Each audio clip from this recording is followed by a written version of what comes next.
No se puede decir con certeza cuándo surgieron los movimientos sociales en el mundo, pero lo cierto sí es que tuvieron su origen en las diferentes formas de opresión que ha habido a través del desarrollo de las culturas, comenzando con las rebeliones de esclavos en Egipto, China, Roma, en las demás sociedades antiguas, las luchas por la democracia, la igualdad y los derechos en el mundo moderno. Una parte importante de los movimientos sociales la constituyen los movimientos estudiantiles, que van a encabezar las luchas en especial por el derecho a la educación y por las condiciones sociales dignas. El movimiento estudiantil, quizás por primera vez en la historia moderna, aparece en forma bastante organizada y juega un papel importante en el proceso revolucionario. Nace como consecuencia de la Guerra de Liberación contra Napoleón y para exigir que Federico III de Prusia ofrezca a las universidades y sus estudiantes un gobierno representativo y responsable.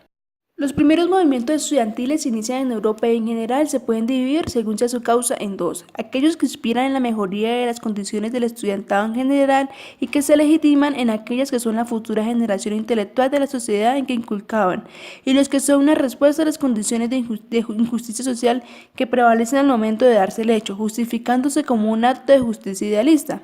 En conclusión, el movimiento estudiantil es una fuerza joven, de espíritu libertario, que lucha por las reivindicaciones sociales en busca de hacer cumplir la justicia y la equidad de los pueblos. No defiende ideologías imperialistas ni regímenes totalitarios, solo busca la mejora social y la política de una nación.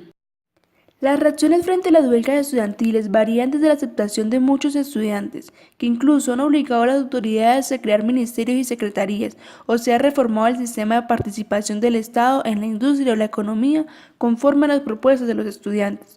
Pero también, por desgracia, existen reacciones violentas en contra de estos, llegando inclusive a ser asesinados en manifestaciones públicas de carácter pacífico. Argentina, Reforma de 1918. Por muchos, el primer movimiento estudiantil se lleva a cabo en la Universidad Nacional de Córdoba, fundada en 1613.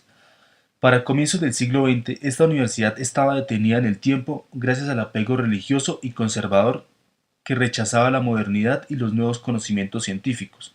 Esto la mantiene en un estado anticuado y colonial, lo que conlleva a que sus alumnos expresen un rechazo. A comienzos y durante 1918, los estudiantes comienzan a rebelarse contra estas estructuras y hacen manifestaciones en las que piden una universidad abierta, democrática y de rigor intelectual. En junio de ese año, las protestas alcanzan su punto más alto y los estudiantes logran imponer los principios reformistas: autonomía universitaria, cogobierno estudiantil y libertad de cátedra. Con el pasar de los meses, las ideas de las reformas se extienden por las universidades de Argentina y América Latina. México, 1968.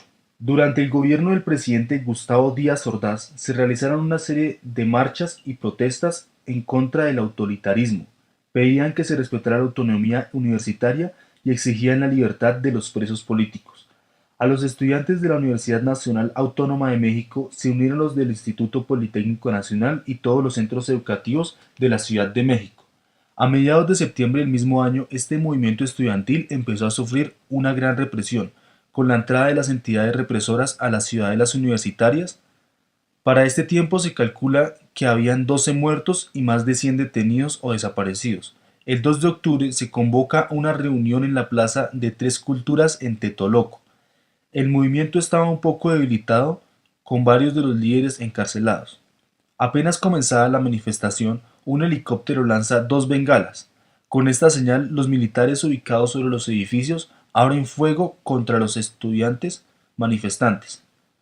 Este fue el fin del movimiento estudiantil. Tras estos sucesos, el presidente dijo que asumía todas las responsabilidades y que salvó a México del comunismo. Movimiento estudiantil de 1968, Francia, Mayo francés.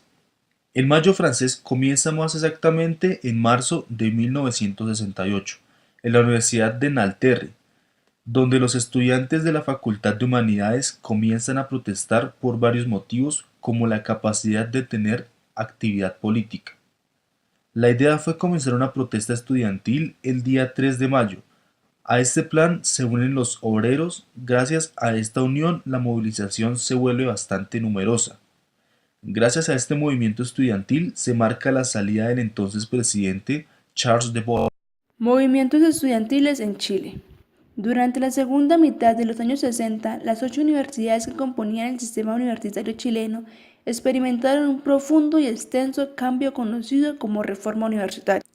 Esta última modificó de manera sustancial el contenido y las orientaciones de las funciones universitarias, estableció una nueva estructura de autoridad y poder que permitió la participación de la comunidad universitaria en el gobierno de las universidades y se esforzó por buscar una mejor inserción de estas en los afanes para lograr el desarrollo y la modernización del país.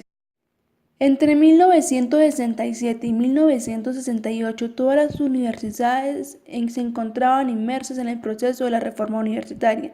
Las huelgas comenzaron primero con la Universidad Católica de Valparaíso y en la Universidad Católica de Santiago, luego en la Universidad Federico Santa María y en la Universidad Técnica, así como también la Facultad de Filosofía y Educación de la Universidad de Chile y en la Universidad de Concepción. La reforma universitaria en Chile fue suspendida junto con la interrupción de la democracia el 11 de septiembre de 1973. Se procedió entonces a la intervención militar de las universidades, a depurar a los docentes por razones políticas, a eliminar un vasto conjunto de centros universitarios, especialmente en el área de ciencias sociales, y a prescindir de las organizaciones estudiantiles representativas. De este modo, el golpe de Estado tuvo un fuerte impacto en las universidades y en la contrarreforma que abortó un proceso reformista en el cual académicos, estudiantes y administrativos habían cifrado grandes esperanzas.